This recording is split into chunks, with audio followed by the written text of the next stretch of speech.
heard it.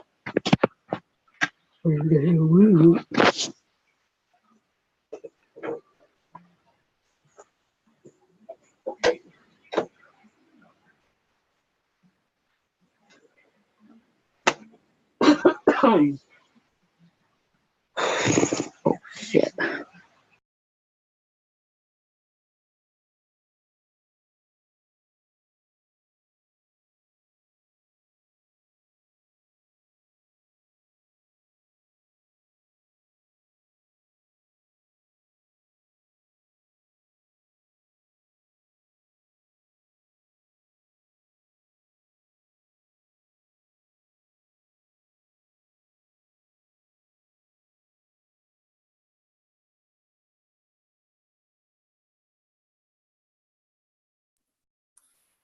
Hello, hello, hello, everyone. We have Carol, we have Sarah, we have Cynthia. Good evening, everyone. How are you? I hope that you're doing well. What's going on? Good to see you. Right. Are we ready? Hi. I'm more excited now, I think. I saw in the room that Allison and excuse me, Allison and Lori can't be here today. So, oh, Aaron can't find the link. Aaron can't find the link. Hold on a second. Let me. Tell her, go to the page. Yeah. Isn't it in the events? Oh. Yeah, there's not a new event, but she can just go to one of the old Dang ones. it. Okay, right. Okay, That's hold how I do it. on. Okay, hold on. Let me just say this.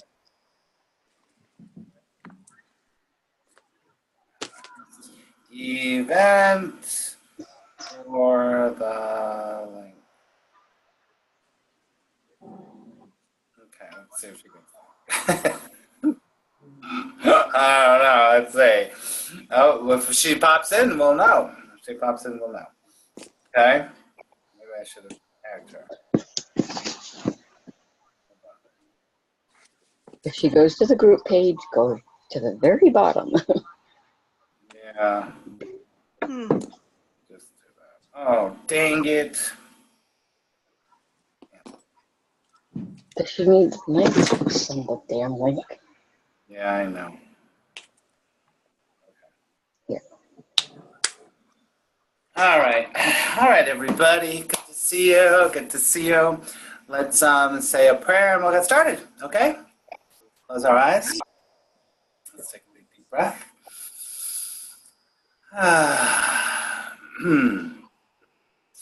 Dear Mother, Father God, Divine Source, Universe, all that is, we come together today with open hearts, open minds, and an open spirit. We allow today to be a time of love and support and guidance for everyone here. And we ask that as we share today, we are more intimately connected with our Divine Source. We are more clearly in tune with God, and we are really more of who we truly are. Take a big deep breath. And together we say thank you very much, and so it is. Okay. All right. Okay. Okay, so we got Sarah, we got Cynthia, we got Carol, we got...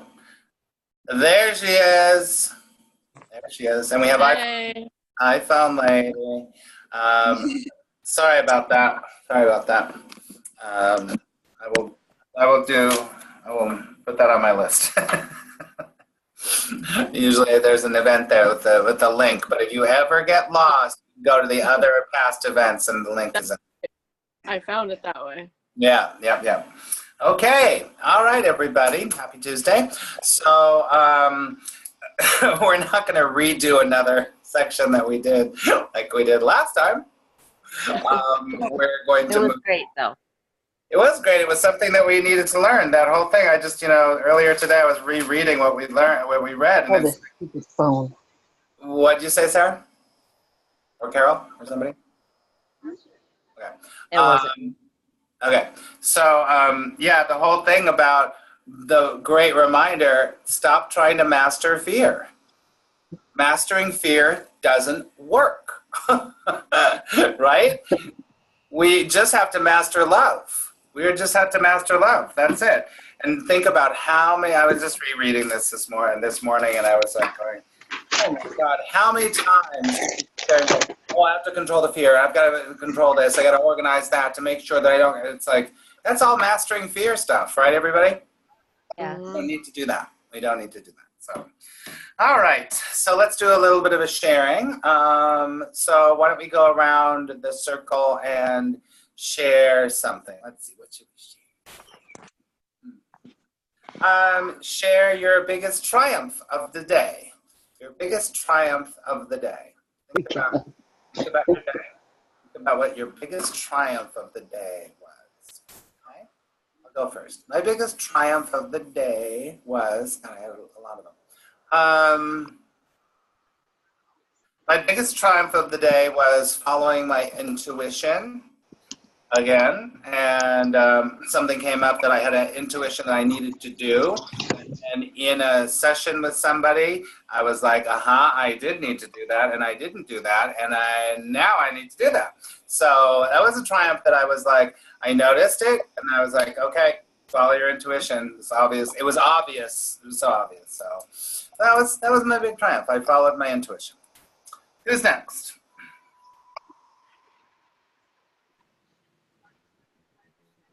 I have one. Go ahead, Aaron. Well, I went to breakfast with my mom. I'm sorry, my voice is still a little bit hoarse from this flu or whatever that I had.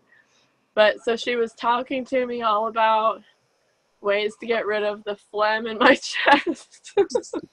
And I was like, okay, thanks. And I don't usually talk to her about like Reiki and stuff like that. I was like, well, I found when I do my like Reiki self-healing, it really does like clear out my head and my sinuses. And just saying that to her, of course she poo-pooed it and was like, oh my God. I was like, but just kind of like saying that to her, like I don't even care what she thinks, that was kind of a triumph for me. Good for you. That is a triumph. Being honest and being clear. I love it. I love it. Good for you. Give her a round of applause.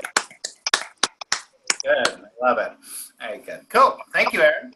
And it's true. It does work. Who's next? I don't know if you would call it a triumph. One of my best friends recently lost her mom, and my friend is Jewish, and so I'm not.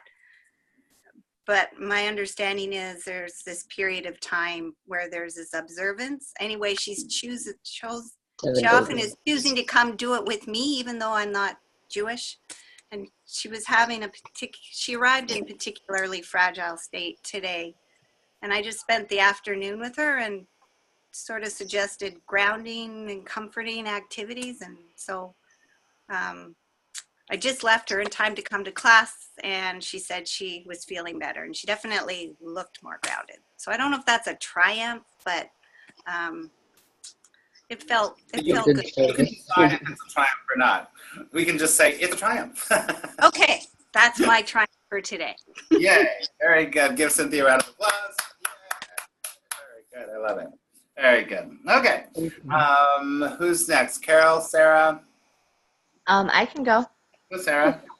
So mine would be that my husband's actually laid off right now. He gets laid off every winter from work. He's super busy in the summer, so it's kind of, I mean, obviously a little stressful financially, but it's a good thing to have him home more since we don't see him much in the summer. But today he had an all-day meeting, so he's been gone since before any of us got up, and he's still not even home yet. And so my triumph is just, I did all 4 kids all day by myself, plus a puppy, plus, you know, Okay. I got 2 in bed already, 1 more going down right now, 1 more to go after that. So I'm super close to triumphing bedtime. And so I guess that would be it. Made it outside every time she needed to go. I remembered to feed her, so we're all good. Very good. amazing. Yay, Sarah. Excellent. That's a lot. Very good. Very good. Very good. All right. Let's see. Carol, what's your triumph for today? Well, I don't know. I guess I got up. But Anything that you're breathing is a good day. Sometimes. I'm trying to get off my meds. Mm-hmm. And I haven't had them since Friday. And, you know, everybody said, don't get off your meds on your own, you know, and it's like, hey, you know, I just been talking to myself, you can do this. You don't really need them, you know. And because of doing all of the stuff that you have, you know, that you've taught us, I mean, I just feel like I don't even have any withdrawals, you know. I'm just feeling pretty good. Good. Very good. I think. Except my head. But, Well, you know, it's like I went ahead and had my mom get the meds just in case, you know, but I really don't know that I need them now. very good. Yay, Carol. That's just been since the weekend. We've had a blizzard. There was nothing else to do, so. Well, I mean, listen, here's the deal. Let's say this. I am not a medical professional, but, you know, when people start to do this work, many addictions and many things like that start to fall by the wayside. You start to realize it's like, I don't even need that. And so it's quite natural. So good for you, Carol. That's awesome. Very good. And you know, of course, there was the a point course that I was trying, but it was like. The course would say it isn't the pill, it's your belief about the pill, right? The pill is the thing that it's very different than Christian Science. Christian Science says never take a pill, never have a surgery, never do any of that stuff because then you're not trusting in God. That's what Christian Science says, right? But not, of course, the Miracles would say everything is about the belief that you have. And that's why placebos work. That's why the placebo work is really true. The placebo effect works because people have a belief in it, and that's what heals them. And they're taking a sugar pill. It's like, okay. So it's really true, and it's that. I've been really getting the chocolate. No. Or you could have the meaning that chocolate is your savior. So you know. Very good. Candy canes Hey. too. Something about that. I always make my kids wash their hands as soon as they get home from school every day, from like the germs. And today when I was telling my daughter to wash her hands, I was thinking, like, I'm giving that the meaning that no one's going to get sick. Like, I gave that meaning, so it's going to work. Yeah, that's true. That's true. I mean, it's true. And you think about that, you know, that is what the whole course is trying to help us to do. I mean, in that small little thing, it's trying to help us to be like, what is the meaning I'm giving to this? And that is what's running my life. You know, think about OCD. Think about people that have OCD. It is like the meaning is that they are going to get something from anything, and they have to wash, and they have to wash every 5 seconds, and they have to clean everything off, or they have, you know, they have put a meaning on it that is definitely on the extreme side. But we do that. We do that all the time, right? You know, to the point of, you know, and that's when the ego gets involved, right? Always. So, all right, everyone, let's take a big deep breath.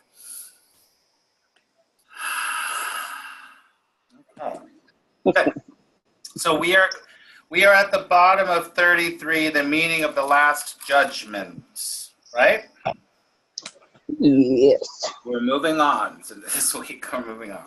One year last week, you realized that we did it twice. Okay, because there's a lot of good stuff in it. So It helped them. if we did it twice, you and I, this group did it twice. I probably have done it like 50 times. So. So I Okay, read the wrong section. Say again? No, I was trying to prepare and I read the wrong section. Oh well. It's page 33, the meaning of the last Yep, judgment. yep, yep. So here's the order. The order is me, Aaron, Cynthia, and Sarah. Okay, that's it. No one else over here, is there? Okay, want to make sure. And Carol. Well, Carol, yes. Yeah, Carol was at the end, so. Okay, got it. Got it. Sometimes in my little thing, there's people over there, and I don't see them on the little thing. So, okay, so me, Aaron, Cynthia, Sarah, Carol. Okay. Go. Yeah.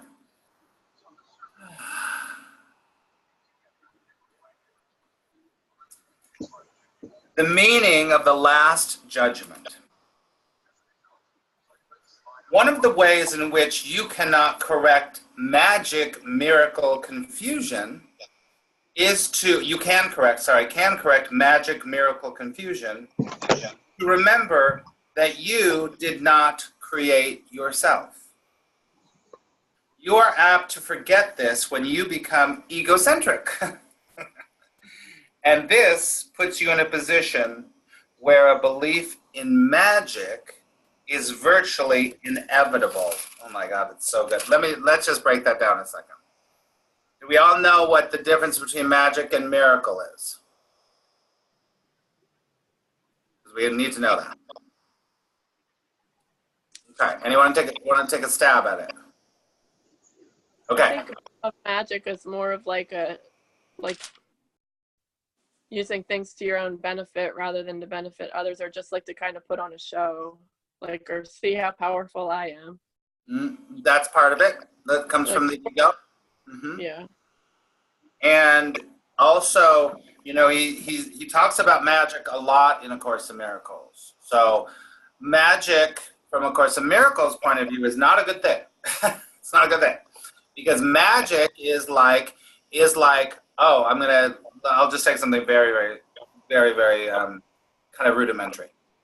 Doing a spell is magic, a magic spell.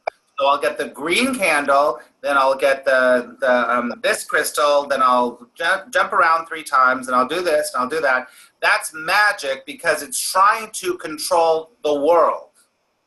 It's trying to control the illusion. It's trying to organize the illusion for your benefit, right? A miracle does not do that. A miracle does not try to control the illusion. A miracle is outside of time and space, right? So we are miracle workers. We're not magicians. Does that make sense? Yeah. And that's the truth. Look at all the great, Jesus put anyone that has been able to make miracles, like all of us have been able to make miracles at some point, is because we get out of that time and space. We don't give that any meaning anymore, and we go beyond to another level. Does it make sense? Mm-hmm. Instead of trying to organize the chaos. Okay, so that's really important. And so let's just go back. One of the ways in which you can correct the magic, miracle, confusion is to remember that you did not create yourself. The reason that we think we can create other things is that we think that we created ourselves. But we didn't.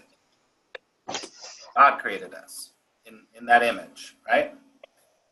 You are apt to forget this when you become egocentric, and this puts you in a position where a belief in magic is virtually inevitable.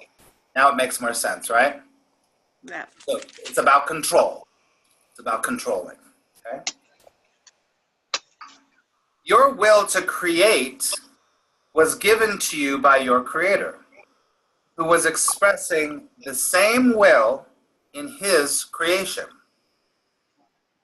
Since creative ability rests in the mind, everything you create is necessarily a matter of will. It also follows that whatever you alone make is it also follows that whatever you alone make is real in your own sight, though not in the mind of God. The basic distinction leads directly into the real meaning of the last judgment. So, do you remember we talked about making and creating? Yes. What do you all remember about the difference between making and creating? Making is with your ego. Yep. And creating is co-creating with grace or with God. Yep. Or with grace. With God, with grace. With Grace Kelly. She comes down and she helps. Oh, there you So he says that, that's one thing that we have to really get. It's like we keep thinking that we're creating things, but we're just making shit. We just keep making shit, right? And usually we're making the shit because the ego's involved. If we're making it out of lack, we're running around kind of like chickens with our heads cut off making stuff. But when it is from that internal place that is with the grace of God, that's true creation. That's co-creation. All right. So, I mean, number 5 is really good. It also follows that whatever you alone make, because you alone is the operative word, right? Because you're separate from God. Okay? All right, let's keep reading. Aaron, can you read number 2, please? Yep. The last judgment is one of the most threatening ideas in your thinking. This is because you do not understand it. Judgment is not an attribute of God. It was brought into being only after the separation, when it became one of the many learning devices to be built into the overall plan. Just as the separation occurred over millions of years, the last judgment will extend over a similarly long period, and perhaps an even longer one. Its length can, however, be greatly shortened by Oh, you're cutting out. You're cutting out. Hold on a second. Frozen. Is she frozen for all of you? Yeah. Okay. Let's just stop a second. Let's let her come back. Come back. Come back.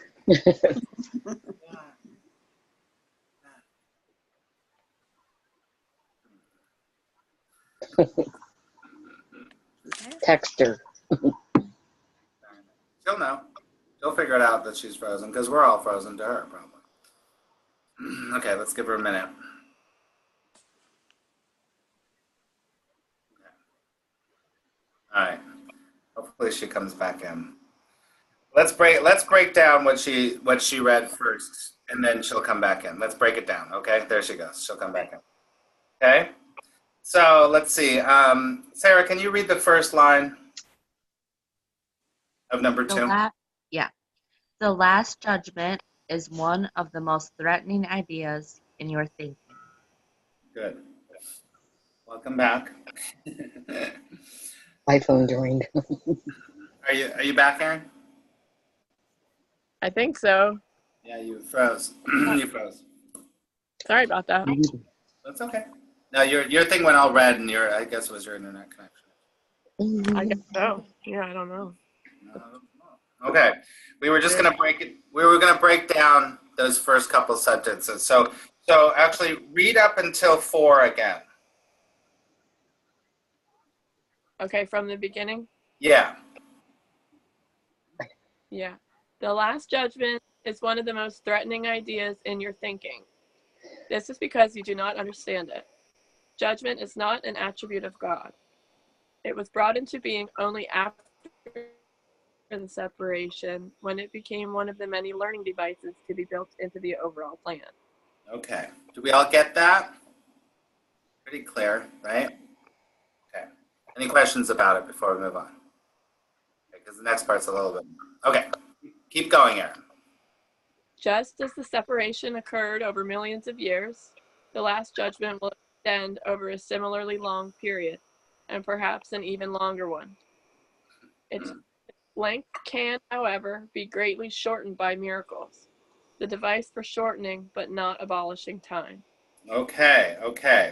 That's a fascinating kind of idea, right? So the separation occurred over millions of years. We think that separation is like Adam ate the apple, bam, done. Why do you think it's occurred over millions of years? Think about our everyday life.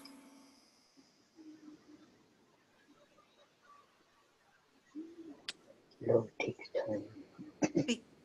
Because more and more people kind of got caught up in chaos over time and disconnected from their true source. Mm-hmm.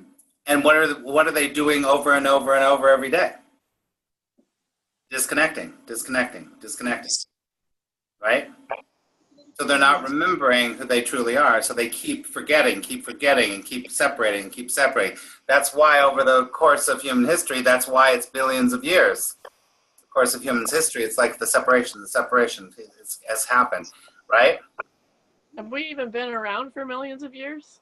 I'm sure we have in some form. Well, life has been. Yeah. Life has been. So now we're going to get into the whole evolution thing. Uh-oh. I'm going to go to the Biblical Dinosaur Museum or whatever it is.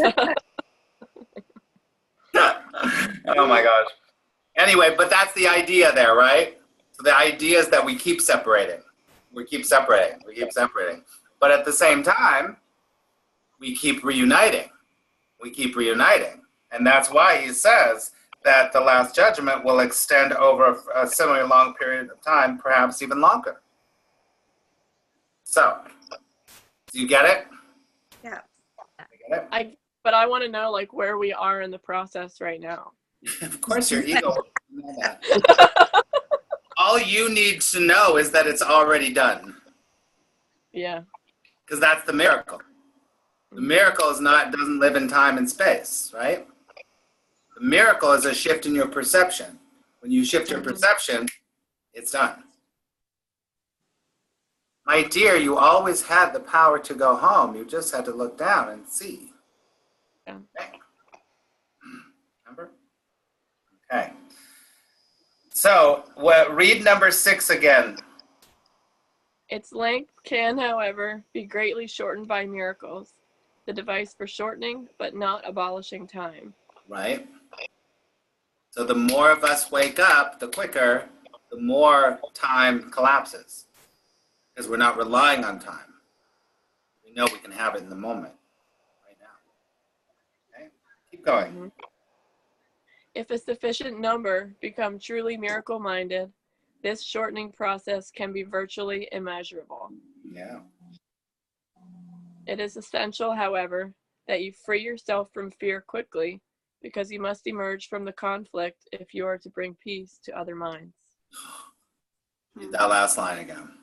It is essential, however, that you free yourself from fear quickly, because you must emerge from the conflict if you are to bring peace to other minds. Oh, so good. So good, right, Sarah? Yeah.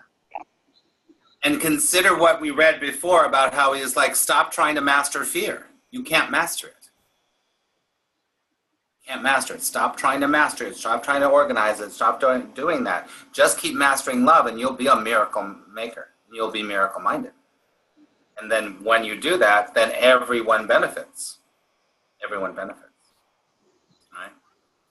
A lot of responsibility on our shoulders to save the world, isn't it?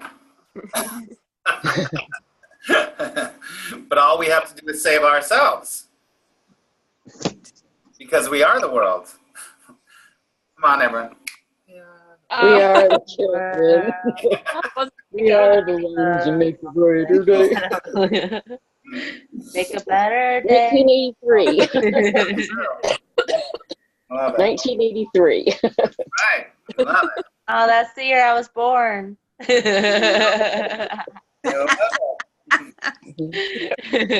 Sarah, you know that song, right? What's that? Sarah, you know that song, though, right? Yeah. Of course. Yes. Yep. All right. Very good. Let's I love it. think about. I mean, really, that last line is. You all should be highlighting that last line because it's so good, and it's so true. It is so true because really, we have to do it quickly. We have to do it quickly. There's no time. There's no time left. Are you done? Are you done being fearful? Are you done being crazy? Just be done with it. Right? All you have to do is look around the world to see there's a lot of pain. And there's a lot of people that are crying out for love. And so we need to be like, and as of course, a miracle student, you know, we're asked to go first in any situation. To do what? To go first. To go first, meaning we know better. So as soon as we see crazy, we don't jump into the crazy. We go, we go above it. We go behind it. We go on the side of it. We go below it. We don't get into the crazy. Because we know that is what's going to keep the crazy going. Mm-hmm. That's doing our part for the salvation of the world. Right? To deny that it has any power over love. Deep breath, everyone.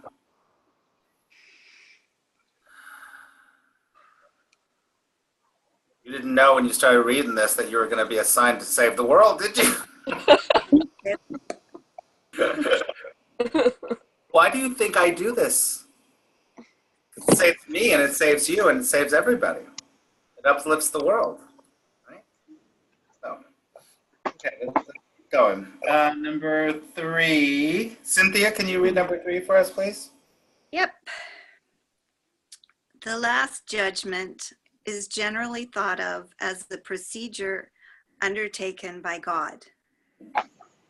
Actually, it will be undertaken by my brothers with my help. It is a final healing rather than a meting out of punishment, however much you may think that punishment is deserved. Isn't that good? What is it? Read that again. Number 3 is so good.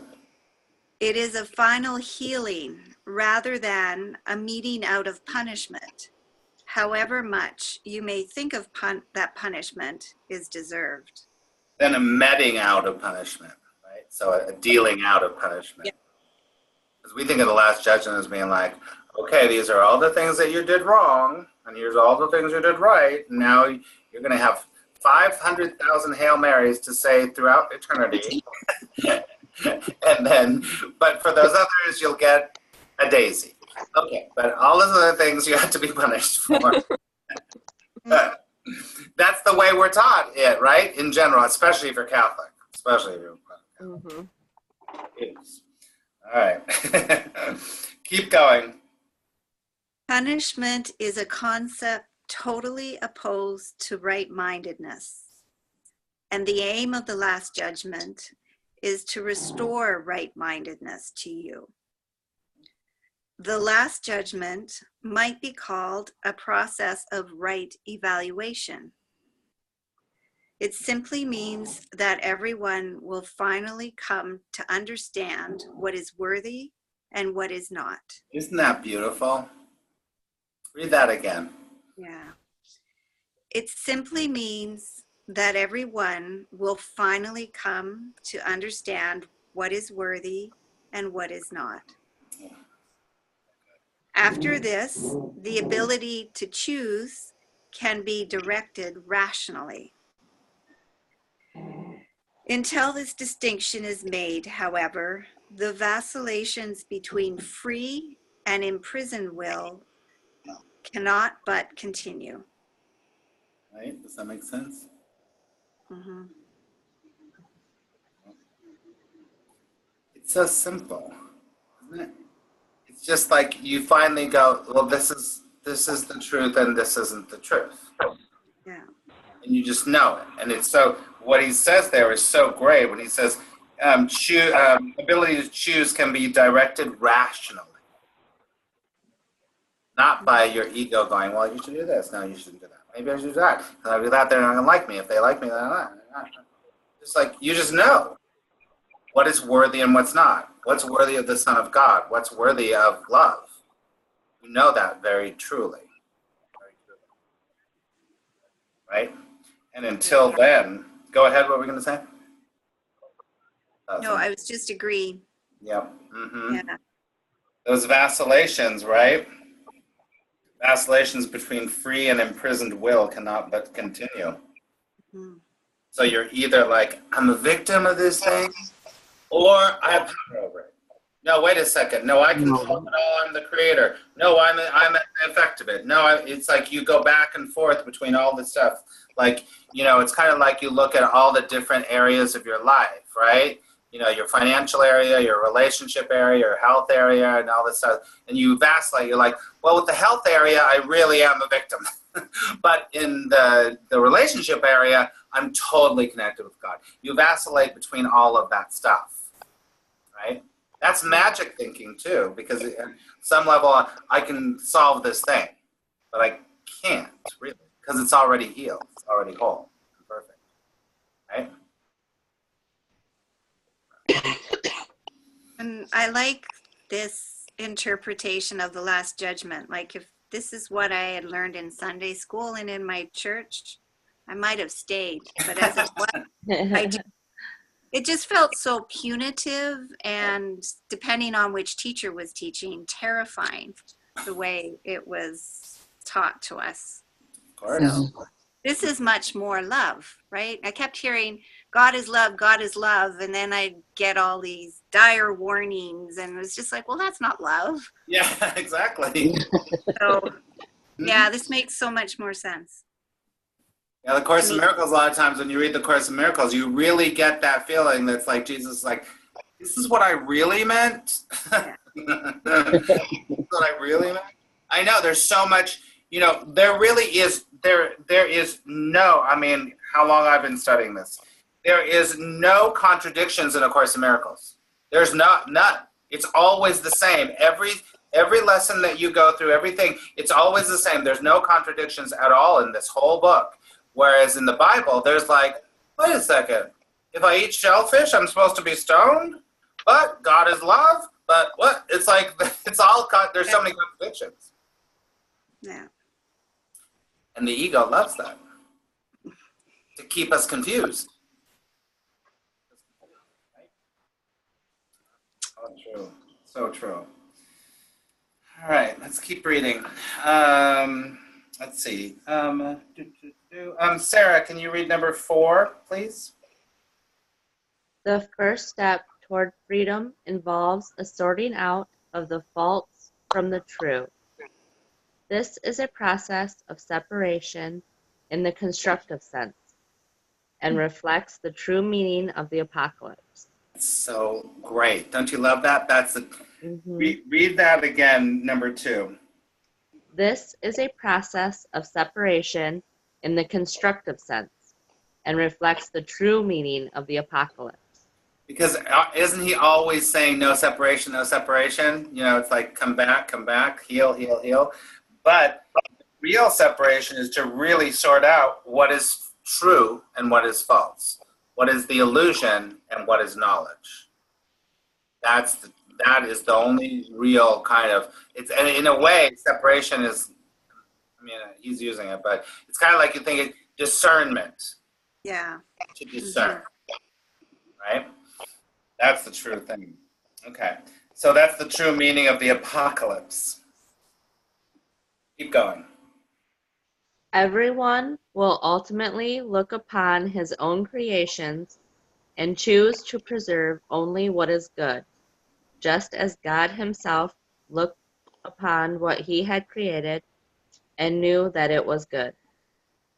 At this point, the mind can begin to look with love on its own creations because of their worthiness.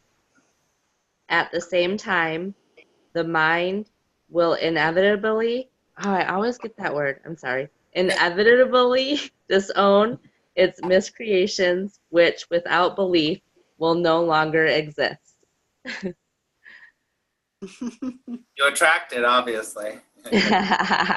Inevitably. I know the word, I just... Inevitably. Cute. Your homework is to say that word 100 times. Inevitably. Inevitably. No. Anyway. You're pretty good. We get it. So do you see how this relates? What's the apocalypse? The apocalypse is what? Oh. The end of the world as we know it. The end of yes, the end of the world. And what are we also, please, all you got to do is come back to the regular, Bible and everything. It's all about fear, right? Mm-hmm. The apocalypse is coming. It's the end of the world. The guys on the horses or whatever are coming.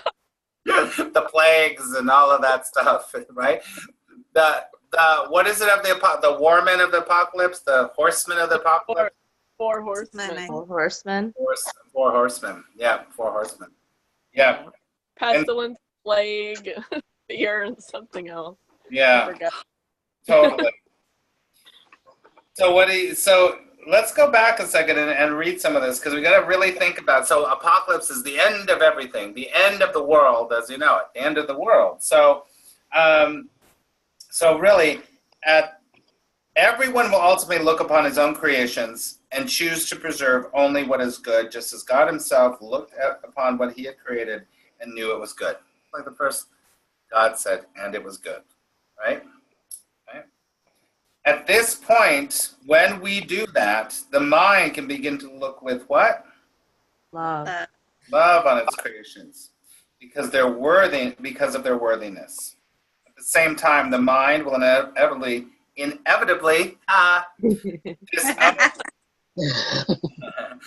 now I have it. Now, disown its miscreations. So to disown its miscreations, because I have right here, the apocalypse is the end of the world. But the world is insane, made of a whole bunch of things we've made. You know what I mean? The illusion world, the illusory world. So we really do want that to end.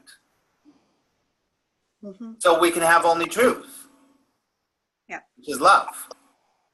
Right? We really do want that to end. That's what we're doing here every Tuesday night. And it will no longer exist. The apocalypse will no longer exist. There's nothing to be afraid of. It's something to look forward to. Apocalypse is something to look forward to, right, everyone? Mm-hmm. Yeah. Mm-hmm. You do it one at a time.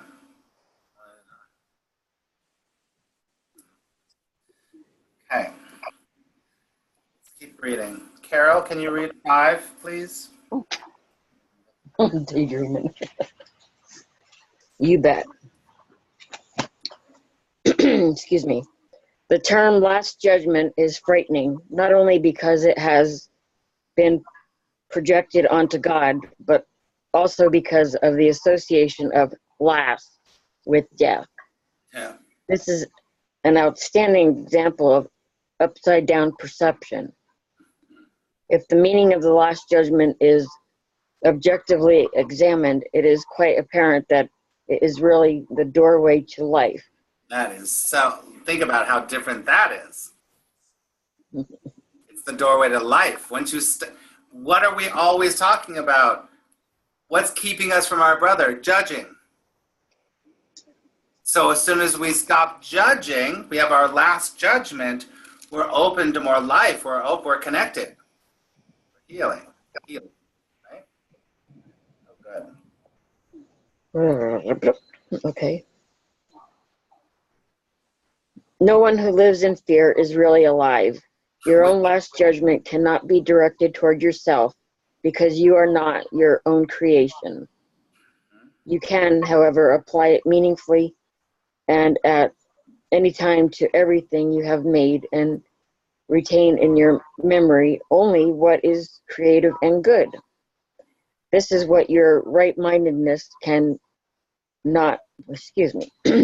This is what your right-mindedness cannot but dictate. The purpose of time is solely to give you time to achieve this judgment. It is your own perfect judgment of your own perfect creations.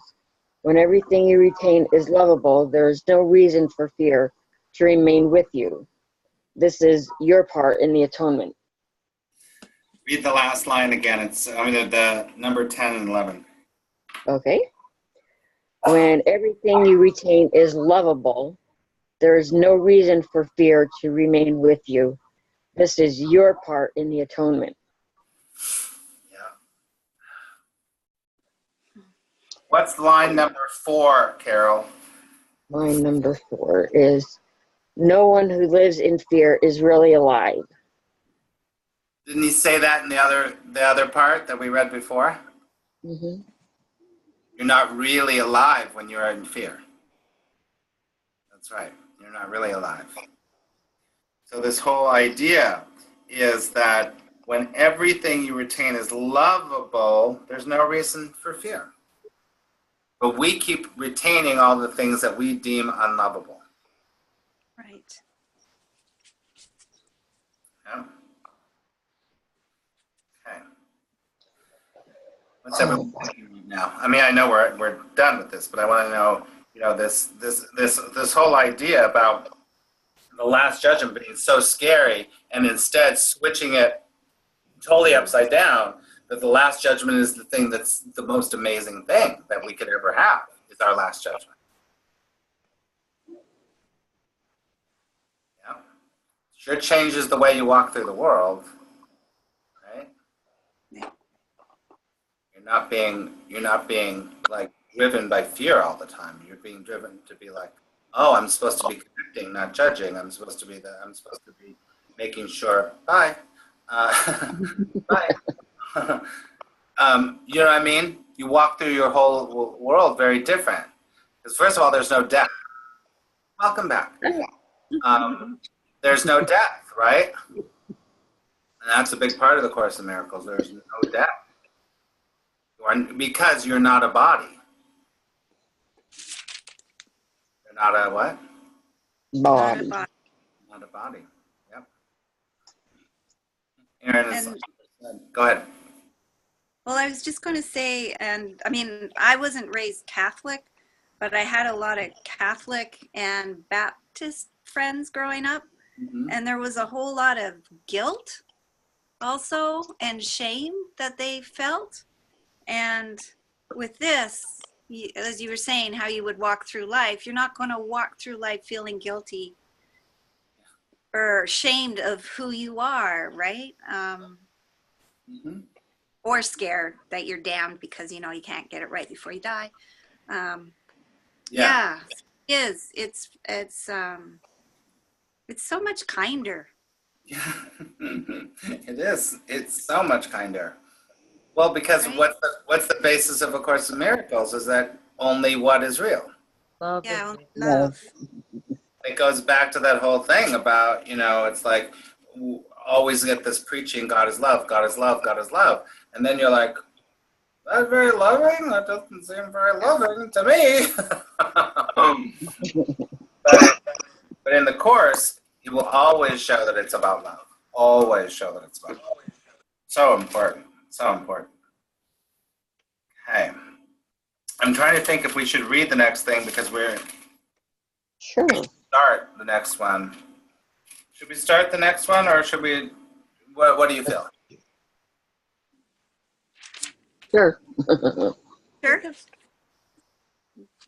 Let's start chapter 3, and then we can break it up because I'm sure this is a lot, and it's so funny because you just talk about guilt, the other shame, sacrifice, right? Sacrifice is a big one. Yeah.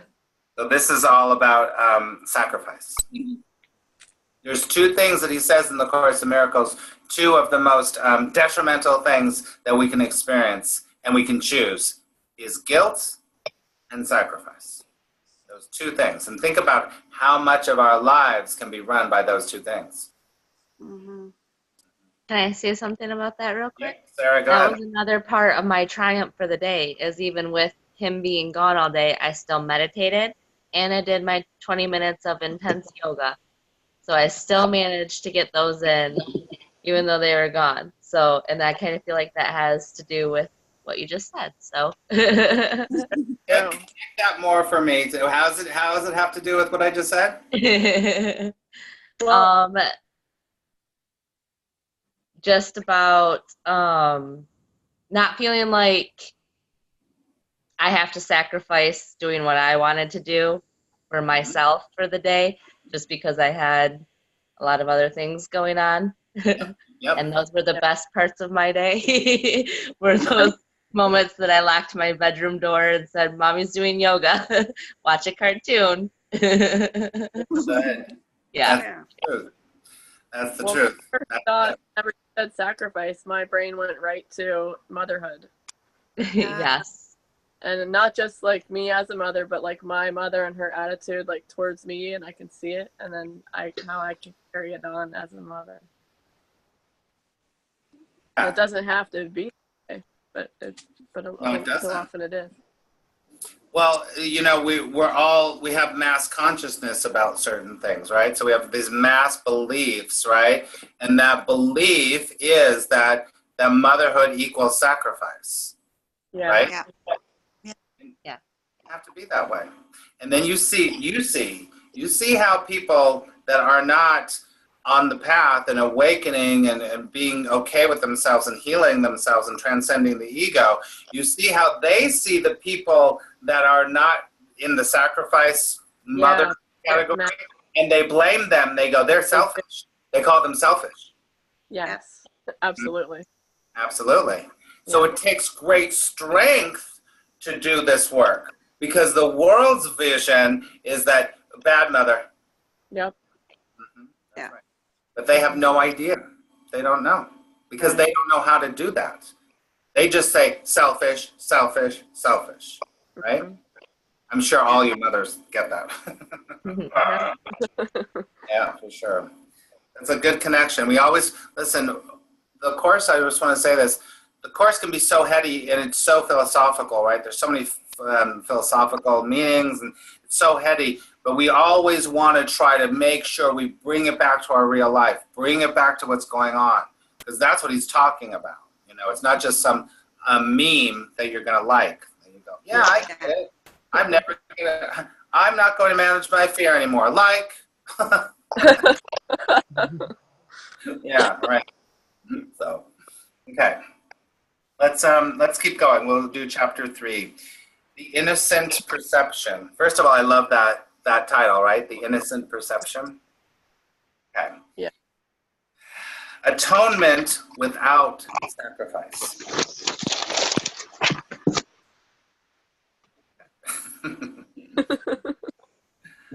A further point must be perfectly clear before any residual fear still associated with miracles can disappear. The crucifixion did not establish the atonement. The resurrection did. That's so big. It's so big. Many sincere Christians have misunderstood this. Look at everything is all about how Christ on the cross and all the stations of the cross and the passion of the Christ, and it's all about the crucifixion all the time. And he says later, you know, he'll say the whole point is the resurrection. You've got it all wrong. You don't give, and then they go, and then he rose. Anyway, Yeah. Right. like the miracle is, the whole deal is that the freaking stone was gone and he was gone and he rose. And he became, you know, never-ending life, just like all of us can do. But no, the ego wants to be like, oh, and then there was thorns and there was blood and it was really torn apart. And it was like, it just, oh, God, right? Mm-hmm. I love how he just calls them out. Many sincere Christians have misunderstood this. That's like the note you got handed after your talk. That's totally. No one who is free of the belief in scarcity, this is really good. No one who is free of the belief in scarcity could possibly make this mistake. Why would he say that? This mistake that it's about the crucifixion instead of the resurrection? Think about that. No one who is free of the belief in scarcity. So if you didn't have any scarcity, lack, something's wrong kind of thing, you would never focus on the crucifixion. You'd just be like, this is all about eternal life. Right? And that scarcity is... The belief in death is to believe in scarcity. That's really right. That's really right. And it applies to everything in our life. Mm-hmm. Because you think you only can have so much money. Mm-hmm. And you think you can only have so much happiness. You think you can only have so much health. You think you're only going to have, that's scarcity. Our world is built upon it. Mm-hmm. If the crucifixion is seen from an upside down point of view, it does appear as if God permitted and even encouraged one of his sons to suffer because he was good. This particular unfortunate interpretation, which arose out of projection, has led many people to be bitterly afraid of God. See? This is like the breaking down of what we see about religions that is like, yee, so bad. Such anti-religious concepts enter into many religions. Yet, the real Christian should pause and ask, how could this be? Is it likely that God himself would be capable of the kind of thinking which his own words have clearly stated is unworthy of his son? Right? It's that from a more pedestrian point of view, it's like, hypocrite! That's hypocritical. And you see it in religions a lot. It's a big hypocrite. It's all about the hypocrite thing. And we can look at it from the outside and go, they're hypocritical because I know that they're doing this and that they're saying this. Right? They're talking all about the love of God and then they're doing the opposite and they're judging people. Right? Mm-hmm. And listen, I'm telling you, some Christians read this and go, this is from the devil. I saw a video the other day. I was just kind of searching about Course in Miracles on YouTube, and I saw quite a few about people breaking this down, saying this is the devil's work. Wow. Really? Oh yeah. Oh yeah. Yeah. And then they got all their reasons why this is from the devil. Wow. I can see it. Yeah. Well, their main thing is that how dare they say this is Jesus? Oh, well, yes. Okay. Yeah. That's one of the big things. But then it's like, I mean, it turns so many of those beliefs upside down. Those dogmas are turned upside down, and they're like, this is from the devil. Yeah. I guess we're all the devil. We got sympathy for the devil, so. That's a good song. That's a song. Yes, that is. That's a song. Yeah. So, don't you love how it's just breaking down all these things about religion? Mm-hmm. And I love it. This is chapter 3, so it's we're still at the beginning where he's like, I want you to really get what this is about. This is not about what they're talking about. This is what we're talking about here. So, let's keep going. Aaron, can you read number 2? Yep. The best defense, as always, is not to attack another's position, but rather to protect the truth. Uh-huh. It is unwise to accept any concept if you have to invert a whole frame of reference in order to justify it. Yeah, right there. Right there. And you see it happening all the time in religions. They're just like, but I have to justify this. I got to justify this. This is what you're like, really? I didn't go to church today. I have to find out why. Yeah, right. So you better feel guilty. All that shit. All that shit. So fodder for guilt. Yeah, guilt. Yeah. Okay, keep reading. This procedure is painful in its minor applications and genuinely tragic on a wider scale. Persecution frequently results in an attempt to justify the terrible misperception that God himself persecuted his own son on behalf of salvation. Right? Yes. Yeah. Jesus died for your sins. So how dare you? Jesus died for your sins. The very words, I think. The very words are meaningless. It has been particularly difficult to overcome this because, although the error itself is no harder to correct than any other, many have been unwilling to give it up in view of its prominent value as a defense. In milder forms, a parent says, "This hurts me more than it hurts you," and feels exonerated in beating a child. Yeah. Can you believe our Father really thinks this way? It is so essential that all such thinking be dispelled that we must be sure that nothing of this kind remains in your mind. I was not punished because you were bad. The holy benign lesson the atonement teaches is lost if it is tainted with this kind of distortion in any form. Oh my gosh. Read number 10 again. I was not punished because you were bad. Yeah. That is the basis of almost every religion. God, Jesus is like, I'll sacrifice myself because all these people were so horrible. They're such sinners. They're gay. They're this. Sodom and Gomorrah, and they're just so horrible. I better sacrifice myself and be the sacrificial lamb to make sure that they know that they're. He's like, I call bullshit.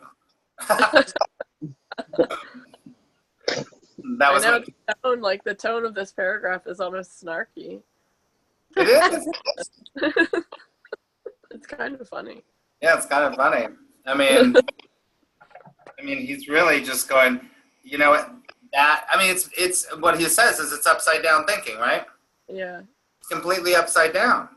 And the world is he says in the Course of Miracles, he says the thinking of the world is 180 degrees away from the thinking of God. So it's completely upside down. So it's like, what? Totally, no, it's not. And then we are walking around going, that's the truth, that's the truth, that's the truth. Not. That's not. Let's keep going.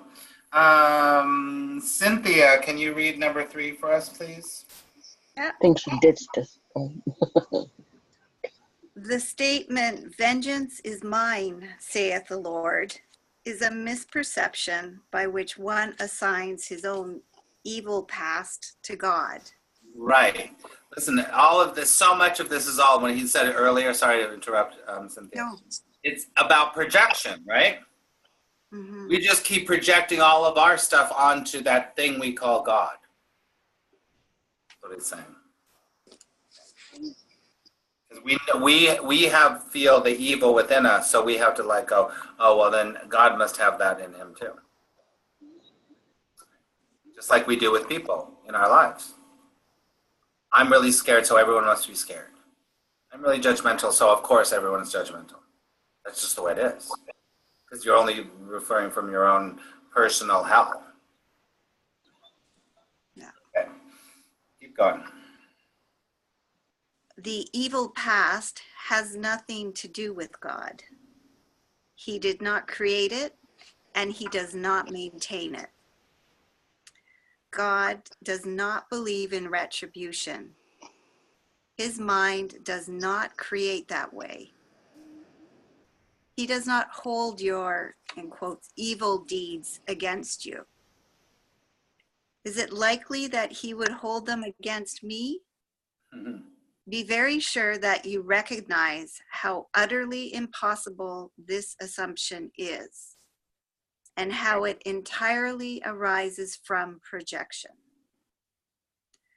This kind of error is responsible for a host of related errors, including the belief that God rejected Adam and forced him out of the Garden of Eden.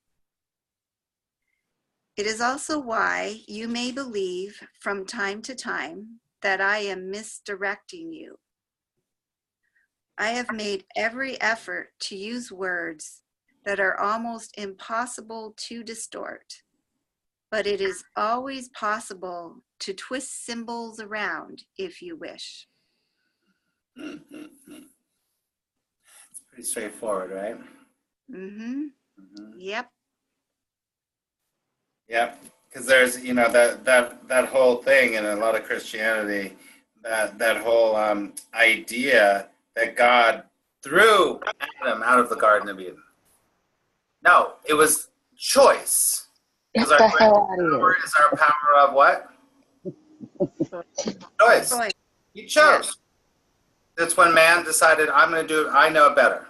That's what the symbology and the analogy is. The man decided, I don't need you. I'm going to go do this on my own. And that's when the separation started to occur. And then we keep repeating it over and over when we are not like asking God for help and we're not coming back to love. And that's why that whole thing about the last judgment is so long, because we keep over and over separating. Not anymore. We're all not doing that. We're all healing because we're not going to fall into that clown. Right? Mm-hmm. But we'll try. So straightforward, this section, right? He's like, this is what this means. And this is what this means. Okay. Let's read one more and then we'll wrap up. Okay? Let's see. Does anyone want to say anything about what Cynthia just read? It's pretty straightforward. Okay, let's move on. Sarah, can you read number 4, please? And that'll be where we'll stop. Okay.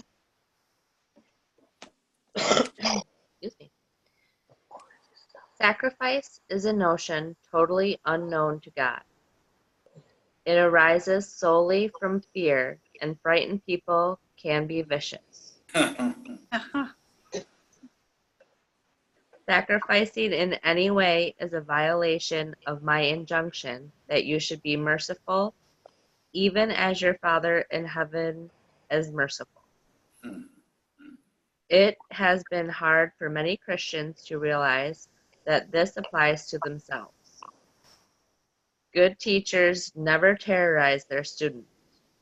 To terrorize is to attack, and this results in rejection of what the teacher offers. The result is learning failure. Yeah. This really applies to so much of our world, not just Christians. Right? We're so connected to this idea of sacrifice and guilt and shame and all that stuff that we're motivated by it all the time in our life, And he's like, that is the complete opposite. It's not. We don't have to do that. We don't have to do that. Do something completely different. And I love that.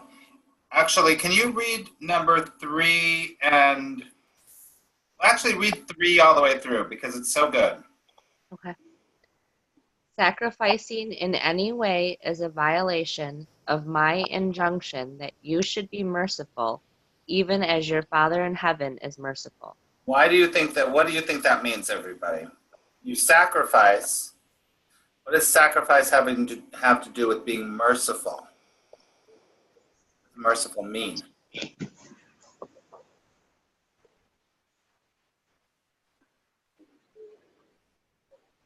The person that Sacrificing, you're not, let's see, I don't know how to word it the way I want. If you're sacrificing, you're not showing mercy to yourself in a way. Yeah? That's Yep. the person that you perceive that you're sacrificing for, you're also hurting them. Like, I remember somewhere else in the book, it talks about, like, the prisoner is in prison, but the jailer is also in prison because he has to pay all that attention to him. So it's right. like a symbiotic. They're both, screwed. Yeah, exactly. And sacrifice, the jailer thinks that he's like sacrificing, I guess, but I don't know. That's what that made me think of. Yep. Cynthia, were you going to say something? Well, in sacrificing, I think is also, in a way, it's an attack on yourself. And this is all about not attacking. We don't attack ourselves. We don't attack one another. Because attack comes from fear, not from love. Yeah. That's Totally. Carol, were you going to say something? Mercy. No. So the whole idea, it's kind of like, it's the idea that's like, God is like, well, I got a lot of other things to do, but I'll show you mercy. Right?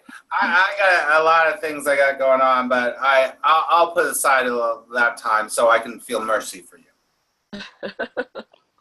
Right? I'm sacrificing the Olympics right now because I got.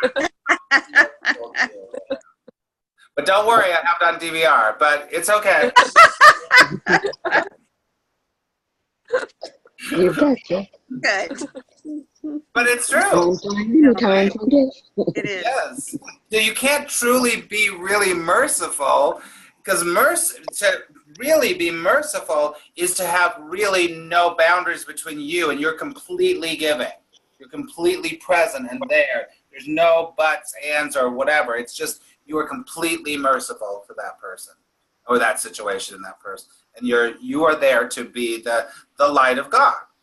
Not like, I'll show a little bit of light and then, but I got a lot of other things to do.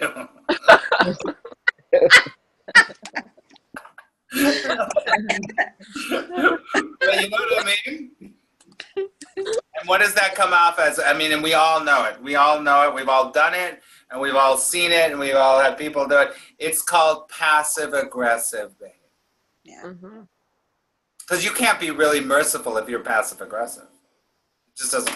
Wait, what the hell? My computer just decided to just open something. No. Okay. It was being merciful. It was showing me mercy. Yeah, so good. To terrorize is to attack, and this results in rejection of what the teacher offers. I mean, this is so true. It's like that, it's teaching. I mean, there's the teaching with this carrot, and there's the teaching with the stick, right? So, obviously, you get more bees with honey, and you really learn more through love and support and guidance, then you better freaking do this, otherwise you're going to fail. I mean, I personally, I believe sometimes, and he even says that. He says you have the choice to learn through love or learn through fear. He says you have the choice, for sure. And he says there will be times where you need to learn through fear. He says that. There will be times when you need to learn through fear. Because otherwise, you can't get to the next vibration of love, because you have to learn that I better do this. It's kind of like when he says, you have to drop your fear immediately. That's kind of scary. He's like, you got to drop it now, quickly. It's done. That's scary. It's scary. Because sometimes we have to be because we're so caught up in the illusion, in the dream, you got to get that, snap out of it, right? But truly, what he's saying, good teachers never terrorize their students. Think about what so much of Christianity is based on terror. The test of hell. Yeah. Well, you're going to go to hell. That's the whole thing. You're going to go to hell. Right? Oh my. That's terror. And it's so funny, it's like the word terror, terrorist, terrorizing. No wonder we have so much of that, because what we're doing all the time is we're terrorizing ourselves and our children and our communities. You better. And then we're like, why isn't there more love and acceptance and peace and harmony? But you better not do that because terror. All right, everyone, take a big deep breath. Okay, let's look back. So we'll start at 5 next week, okay, everyone? Sound good? Yeah. Okay. So we'll start at 5 next week. I'm going to make a little note here, okay? Let's look at what stood out for us this week. A lot of good ones in there. We can, you can pick from, got a lot done today. A lot of it. see what stood out for you from the text or just from our discussion. I'm going to come back to, I can't find it right now, but that line, the line where he says about you have to stop fear immediately, or whatever that was. Yeah, it's number. Oh, here it is. Number It's number 8 in paragraph 2. It is essential, however, that you free yourself from fear quickly, because you must emerge from the conflict if you are to bring peace to other minds. That's my favorite part of the whole. That's my favorite part. And if it's not, if that doesn't give me enough incentive to drop my fear, it's like, Yeah. I mean, I want to bring peace to other minds. I want other people to bring peace to me, and that's like it. So, it's kind of like I can't even entertain that fear. Sorry. Thank you for sharing. Bye-bye. Bye-bye. You go over there. Yeah. So that's really my favorite part. Who's next of what they want to share that stood out for them today?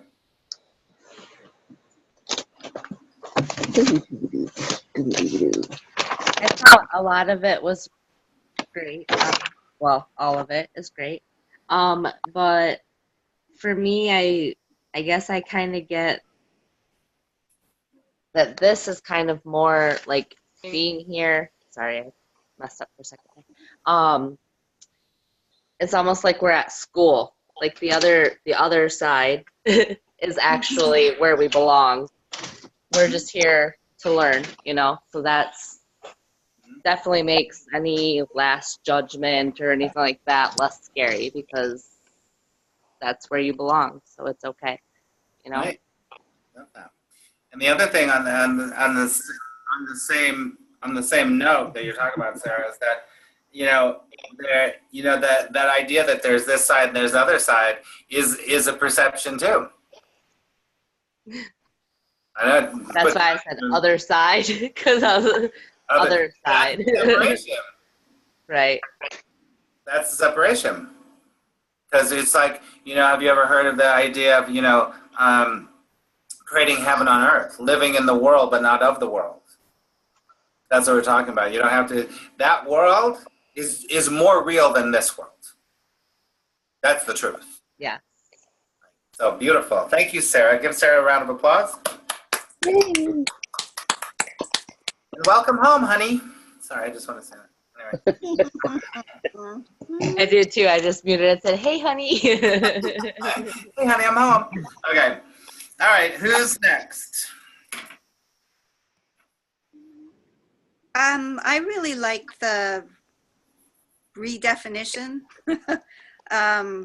of the Last Judgment and the apocalypse. Like the apocalypse as just a sorting out of false from true, and resulting in everyone ultimately keeping their good creations and the miscreations all being let go. Like that just, I don't know. Now when I can say the word apocalypse, and because I always have, I'm visual.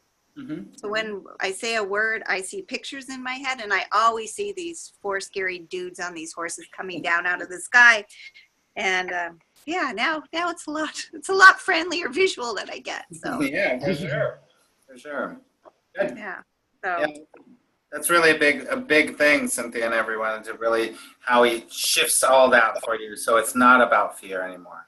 No. It's just about changing perceptions. Yeah. Thank you, Cynthia. Give Cynthia a round of applause.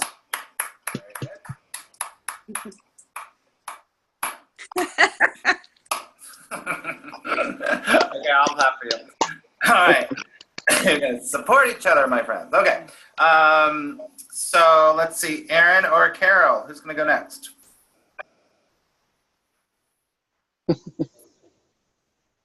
Oh, I don't know.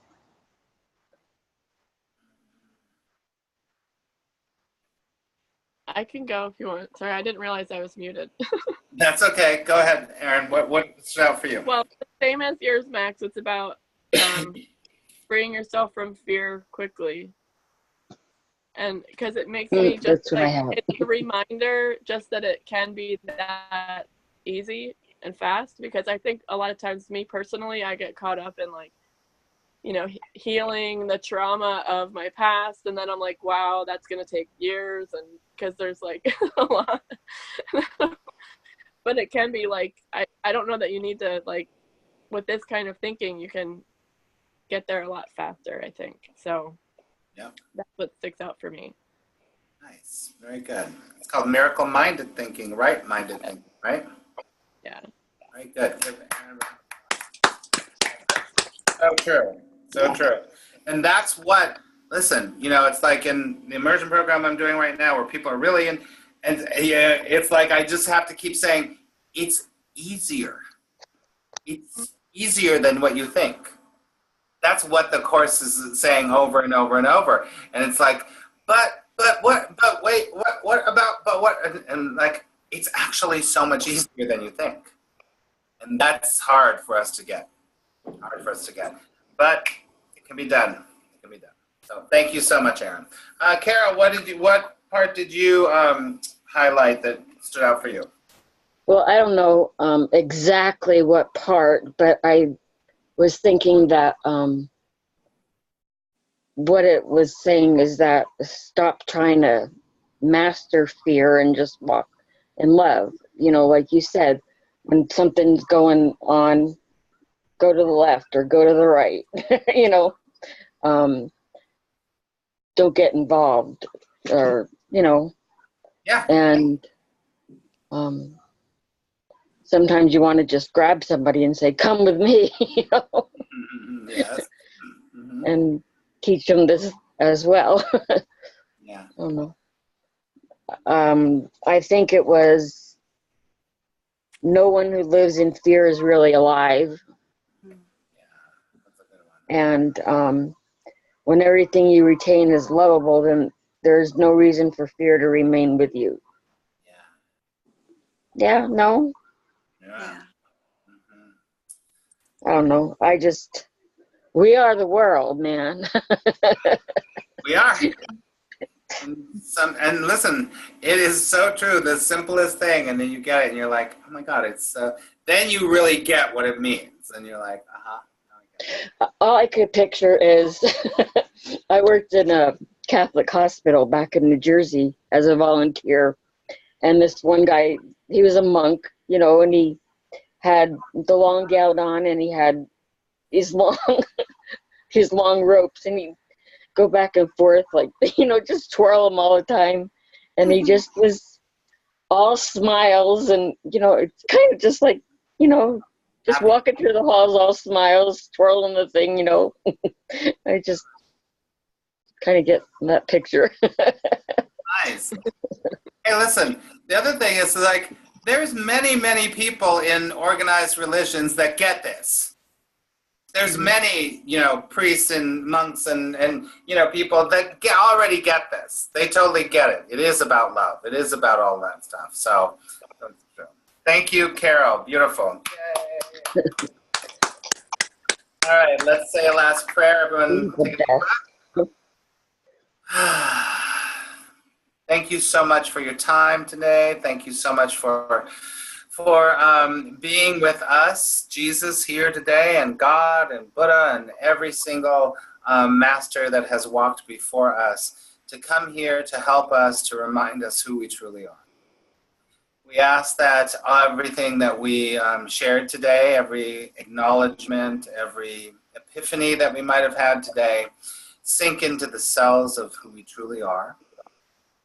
And we ask all of those epiphanies and realizations and observations to contribute to the shifting of mankind, the shifting back to love, the shifting back to our true source. Because as we shift, as we heal everyone around us and everyone. Take a big breath. Let me pray for anyone that is suffering in the world right now. We hold them in light. We hold them in love. which is a reflection of the light and the love that is already in them, but we stand as witness for something they cannot see right now. They are healed and whole and perfect.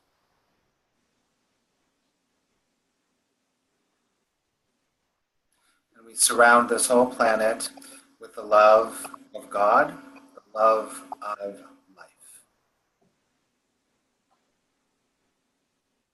We take a big deep breath.